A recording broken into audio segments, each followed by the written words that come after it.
सोलापूर शहरातील गजबजलेल्या आणि श्रद्धेचे स्थान असलेल्या रूपा भवानी मंदिर परिसरातील नाल्यामध्ये मंगळवारी दिनांक 5 सायंकाळी एका अनोळखी महिलेचा मृतदेह आढळून आला।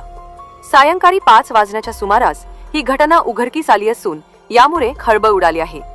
मिळालेल्या माहितीनुसार रूपा भवानी मंदिराच्या बाजूला असलेल्या नाल्यात एक मृतदेह तरंगताना काही नागरिकांना दिसला। त्यांनी तातडीने या घटनेची माहिती पोलिसांना दिली। माहिती मिळताच जोडभावी पेठ पोलीस ठाण्याचे पथक घटनास्थळी दाखल झाले।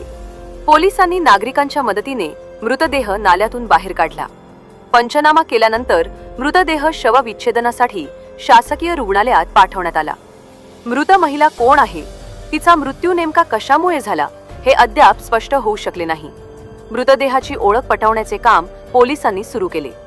आजूबाजूच्या परिसरात कुणी महिला बेपत्ता आहे का याचीही चौकशी सुरू केली आहे।